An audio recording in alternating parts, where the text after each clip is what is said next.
Big screen studio ಅಕಾಡೆಮಿಯಲ್ಲಿ multimedia ಕೋರ್ಸ್ಗಳನ್ನು online ಮತ್ತು ಆಫ್ಲೈನ್ ಮೂಲಕ ಕಲಿಯಿರಿ.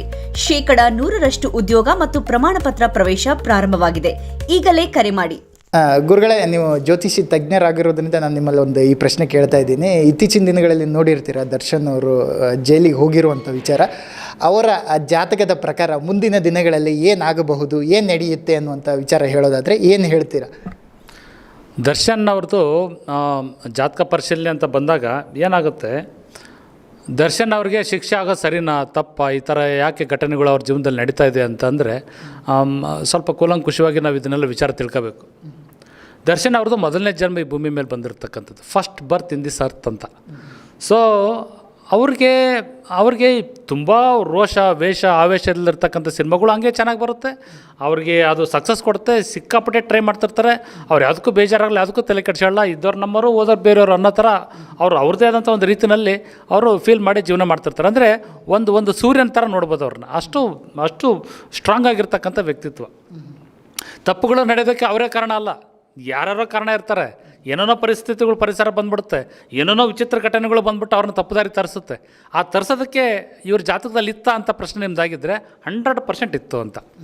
ಸೊ ಇದು ಇವ್ರಿಗೇನಾಗ್ತದೆ ಅಂದರೆ, ನೋಡಿ, ಇವ್ರ ಜಾತಕದಲ್ಲಿ ಕುಜ, ಬುಧ ಮತ್ತು ಚಂದ್ರ ಗ್ರಹ ಒಂದೇ ಮನೇಲಿ ಸ್ಥಿತ ಆಗಿಬಿಟ್ಟು ಗೋಚಾರದ ರಾಹುಕೇತುಗಳು ಯಾವಾಗ ಬಂದೋ ಇವ್ರಿಗೆ ಅಟಕ್ ಆಯಿತು.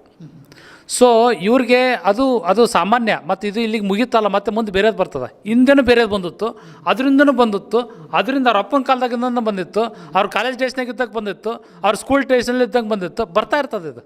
ಸೊ ಈಗ ಬಂದಿದೆ. ಸೊ ಇಲ್ಲಿಗೆ ದರ್ಶನ್ ಅವ್ರ ಲೈಫ್ ಅಂತ್ಯನಾ, ಇದು ಇವ್ರದ್ದು ಆಗ್ಬಿಡ್ತಾ ಹೋಗ್ಬಿಡ್ತಾ ಅನ್ನೋ ಪ್ರಶ್ನೆಗಳಿಗೆ ನಾನು ಉತ್ತರ ಕೊಡಲೇಬೇಕಾಗಿರ್ತಕ್ಕಂಥ ಸಂದರ್ಭ ಇದಾಗಿರೋದ್ರಿಂದ ನಾನೇನು ಹೇಳ್ತಾನೆ ಅಂದರೆ, ದರ್ಶನ್ ಅವರಿಗೆ ವಿಜಯ ಯೋಗ ಇರೋದ್ರಿಂದ ಈ ಥರ ಸಮಸ್ಯೆಗಳು ಏನೂ ಮಾಡಲ್ಲ. ಆದರೆ ಅವ್ರಿಗೆ ಬಾಧಿಸ್ತಕ್ಕಂಥ ಸಮಯ ಬಂದಿದೆ, ಅವ್ರು ಬಾಧಿಸಲೇಬೇಕಾಗ್ತದೆ. ಅವರು ನೋವು ಉಣ್ತಕ್ಕಂಥ ಸಮಸ್ಯೆ ಬಂದು ನೋವು ಉಣ್ಲೇಬೇಕಾಗ್ತದೆ. ಆದರೆ ಅವ್ರ ಹೆಸರು ಕೀರ್ತಿ ಯಾವತ್ತೂ ಕಡಿಮೆ ಆಗೋಲ್ಲ, ಯಾವಾಗಲೂ ಕಡಿಮೆ ಆಗೋಲ್ಲ. ಬಿಕಾಸ್ ಅವ್ರದ್ದು ವಿಜಯ ಯೋಗ ಇದೆ ಅಂತ. ಸೊ ನೆಕ್ಸ್ಟು ವಿಚಾರ, ಇವ್ರಿಗೆ ಯಾವಾಗ ಇದು ಸಮಸ್ಯೆಯಿಂದ ಮುಕ್ತಿ ಹೊಂದ್ತಾರೆ, ಇವ್ರಿಗೆ ಸಮಸ್ಯೆ ಬಗೆಹರಿಯುತ್ತಾ ಅಥವಾ ಹಿಂಗೆ ಇರುತ್ತಾ ಅಂತ ನೋಡಬೇಕಾದಾಗ, ಇವ್ರಿಗೆ ನೋಡಿ ಗುರುದಶ ಇದೆ. ಗುರುದಶ ಶುಕ್ರ ಭುಕ್ತಿ ಮುಗೀತು ಆಗಸ್ಟ್ 13ನೇ ತಾರೀಕಿಗೆ 2025. ಈ ನೆಕ್ಸ್ಟು ಗುರು ಸೂರ್ಯ ಬರ್ತಾರೆ. ಗುರು ಸೂರ್ಯ ಇರೋದು ಇವರಿಗೆ 1ನೇ ತಾರೀಕು 6ನೇ ತಿಂಗಳು 2026 ತನಕ ಗುರು ದಶ ಸೂರ್ಯ ಭುಕ್ತಿ ಅಂತ ಬರುತ್ತೆ.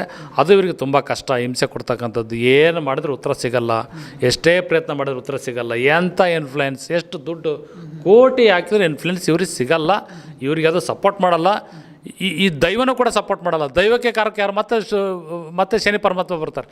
ಎಲ್ಲ ಕಡೆಯಿಂದನೂ ಅಟ್ಕಾಸ್ಕೊಂಡು ಬಿಟ್ಟಿರೋದ್ರಿಂದ ಅವ್ರಿಗೆ ತುಂಬ ಹಿಂಸೆ ಕೊಡ್ತಕ್ಕಂಥದ್ದು, ನೋವು ಕೊಡ್ತಕ್ಕಂಥದ್ದು, ಈ ಥರದ್ದೆಲ್ಲ ಸಮಸ್ಯೆ ಅನುಭವಿಸ್ತಾರೆ. ನೆಕ್ಸ್ಟ್ ಯಾವಾಗ ಅಂದರೆ, ಇವ್ರಿಗೆ ಯಾರ ಸಪೋರ್ಟು ಇಲ್ಲದೆ, ನೋಡಿ ಎಷ್ಟು ಚೆನ್ನಾಗಿದೆ ಇದು. ಇವ್ರಿಗೆ ಯಾರು ಸಪೋರ್ಟ್ ಬೇಕಿಲ್ಲ, ಅದು ಕೊಟ್ಟರು ಕೂಡ ನಡೆದೆ. ಇವ್ರಿಗೆ ಆದಂಥ ಒಂದು ದೈವಶಕ್ತಿ ಬಂದು ಇವ್ರು ಕಾಪಾಡ್ತಕ್ಕಂಥ ಸಮಯ ಬರುತ್ತೆ. ಯಾವಾಗಪ್ಪ ಅಂದರೆ 1ನೇ ತಾರೀಕು 6ನೇ ತಿಂಗಳು 2026 ನಂತರ 100% ಇವರಿಗೆ ಒಂದು ಫುಲ್ ಪಾಸಿಟಿವ್ ವೈಬ್ ಬರ್ತದೆ. ಅಲ್ಲಿಂದ ಸ್ಟಾರ್ಟ್ ಆಗ್ತದೆ. ನಿಧಾನವಾಗಿ ಹೊರಗೆ ಬರ್ತಾ ಹೋಗ್ಬಿಟ್ಟು ಮತ್ತೆ ನಮ್ಮ ಜೊತೆ ಬೆಳಕಿಗೆ ಬರ್ತಾರೆ. ಇದರಿಂದ ಇವ್ರಿಗೆ ಹೆಸರು ಕೀರ್ತಿ ಇನ್ನೂ ಜಾಸ್ತಿ ಆಗುತ್ತೆ ಹೊರತು ಕಡಿಮೆ ಆಗಲ್ಲ. ಈ ಘಟನೆ ನಡೆಯೋಕ್ಕೆ ದರ್ಶನ್ ಅವರೊಬ್ಬರೇ ಕಾರಣನಾ? ಅಲ್ಲ, ದರ್ಶನ್ ಅವ್ರ ಸ್ಥಾನ ಕಾರಣ ಆಗಿರ್ಬೋದು. ಅವ್ರ ದರ್ಶನ್ ಒಬ್ಬ ನಟ ಆಗಿರೋದ್ರಿಂದ, ಒಬ್ಬ ಸೆಲೆಬ್ರಿಟಿ ವ್ಯಕ್ತಿ ಆಗಿರೋದ್ರಿಂದ ಆ ಹೆಸರು ಕಾರಣ ಆಗಿರ್ಬೋದೇ ಹೊರತು ದರ್ಶನ್ ಮನಸ್ಥಿತಿಯಿಂದ ಅವ್ರ ಕಾರಣಕರ್ತರಾಗಿರೋಕ್ಕೆ ಸಾಧ್ಯನೇ ಇಲ್ಲ. ಅವ್ರಿಗೊಂದೇನೋ ಈ ಥರ ಪರಿಸ್ಥಿತಿ ಕೊಟ್ಬಿಡ್ತಾ ಭಗವಂತ. ಎಲ್ಲರ ಜೀವನದಲ್ಲೂ ಬರೋದೆ, ಒಬ್ಬೊಬ್ರಿಗೆ ಸಣ್ಣದ್ರಲ್ಲಿ ಬರುತ್ತೆ, ಒಬ್ರಿಗೆ ದೊಡ್ಡದ್ರಲ್ಲಿ ಬರುತ್ತೆ. ಇವ್ರಿಗೆ ಆ ಥರ ಬಂದಿದೆ.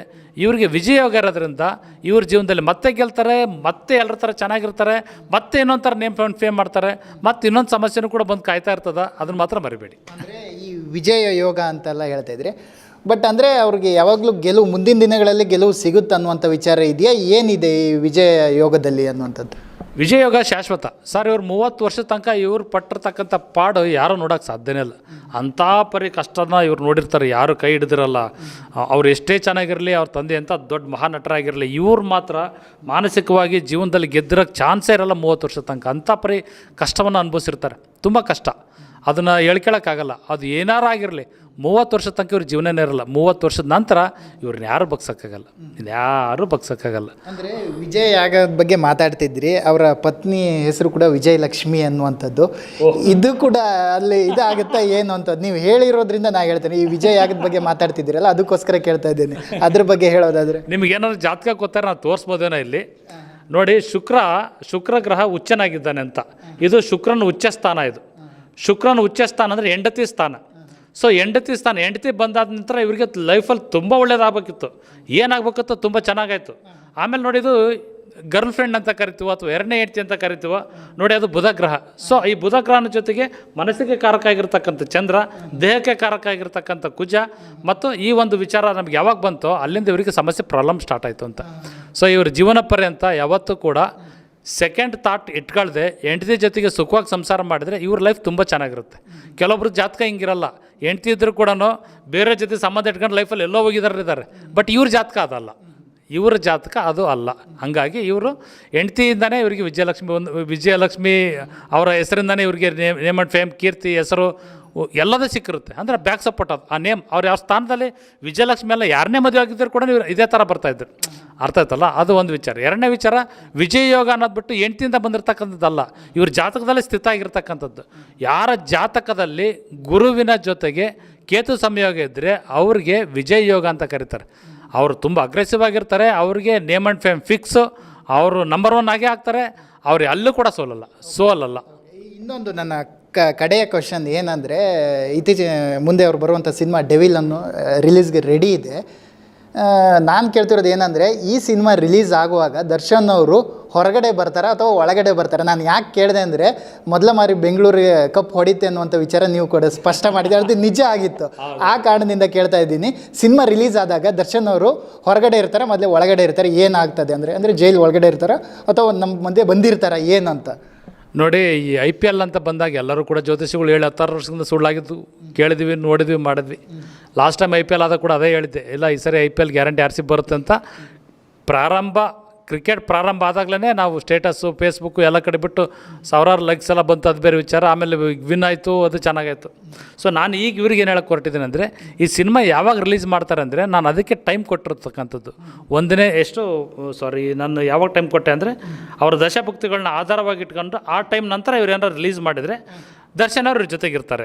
1ನೇ ತಾರೀಕು 6ನೇ ತಿಂಗಳು 2026 ನಂತರ ಇವ್ರು ಸಿನಿಮಾ ರಿಲೀಸ್ ಮಾಡಿದರೆ ದರ್ಶನ್ ಅವ್ರು ನಮ್ಮ ಜೊತೆಗಿರ್ತಾರೆ.